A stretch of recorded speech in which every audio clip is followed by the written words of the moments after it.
بسم اللہ الرحمن الرحیم۔ اب ہم آتے ہیں سیدنا صالح علیہ السلام کے قصے کی طرف۔ دن گزرتے گئے اور لوگ ایک بار پھر ابلیس لعین کے وسوسے میں آ کر کفر کی طرف پلٹ آئے، کیونکہ ابلیس کسی بھی شخص کو وسوسے میں ڈالے بغیر نہیں چھوڑتا۔ اس طرح ایک بار پھر کفر پھیل گیا، چنانچہ اللہ نے ان کی ہدایت کے لیے صالح علیہ السلام کو مبعوث فرمایا۔ یہ سمود کے پوتوں میں سے ایک عربی نبی تھے۔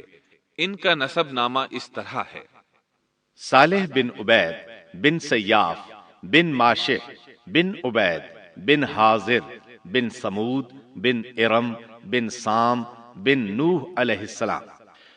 گویا صالح علیہ السلام کا تعلق قوم سمود سے تھا، اور یہ قوم عاد کی نسل سے تھی۔ سمود کی قوم نے یمن کو خیر باد کہا اور جزیرے سے شمال کی طرف منتقل ہو گئے، پھر وہاں ہجر نامی ایک بستی میں جا ٹھہرے۔ قرآن کریم کی سورۃ الحجر اسی بستی کے نام سے موسوم ہے۔ قوم عاد کا تذکرہ سورۃ الحجر کے علاوہ سورۃ الاحقاف اور سورہ ہود میں بھی ہے۔ اللہ تعالیٰ سورۃ الحجر آیت 80 میں فرماتے ہیں: وَلَقَدْ كَذَّبَ أَصْحَابُ الْحِجْرِ الْمُرْسَلِينَ۔ اور ہجر والوں نے بھی رسولوں کو جھٹلایا۔ ہجر قوم سمود کا مرکزی شہر تھا۔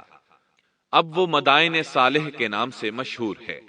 یہ شہر مدینہ منورہ کے شمال مغرب میں 380 کلومیٹر کے فاصلے پر واقع ہے۔ یہ لوگ بھی پہاڑوں کو تراش کر گھر بناتے تھے۔ یہ صنعت اور کاریگری انہوں نے قوم عاد سے وراثت میں پائی تھی۔ اللہ تعالیٰ سورۃ الفجر آیت 9 میں فرماتے ہیں: وَثَمُودَ الَّذِينَ جَابُوا الصَّخْرَ بِالْوَادِ۔ اور قوم سمود کے ساتھ کیا کیا جنہوں نے وادی میں بڑے بڑے پتھر تراشے تھے۔ قرآن مجید میں اللہ تعالیٰ ایک مقام پر فرماتے ہیں: اور ہم نے قوم عاد اور سمود کو غارت کیا، جن کے بعض مکانات آپ کے سامنے ظاہر ہیں۔ ان کے مکانات ان کی تباہی سے لے کر اب تک موجود ہیں۔ شام کے راستے میں خیبر، تیماء سے تبوک تک قوم سمود کے آثار پائے جاتے ہیں۔ یہ لوگ کس طرح پتھر تراش کر گھر بناتے تھے، اللہ تعالیٰ نے سورۃ الاعراف آیت 74 میں اس کا ذکر کیا ہے: وَاذْكُرُوا إِذْ جَعَلَكُمْ خُلَفَاءَ مِن بَعْدِ عَادٍ وَبَوَّأَكُمْ فِي الْأَرْضِ تَتَّخِذُونَ مِن سُهُولِهَا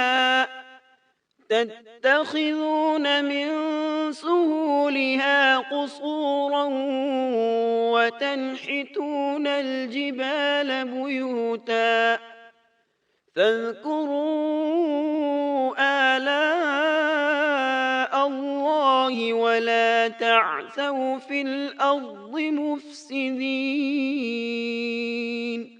اس وقت کو یاد کرو جب اللہ تعالیٰ نے تمہیں قوم عاد کے بعد جانشین بنایا اور تمہیں زمین پر رہنے کا ٹھکانہ دیا کہ نرم زمین پر محل بناتے ہو اور پہاڑوں کو تراش کر ان میں گھر بناتے ہو۔ سو اللہ کی نعمتوں کو یاد کرو اور زمین میں فساد مت پھیلاؤ۔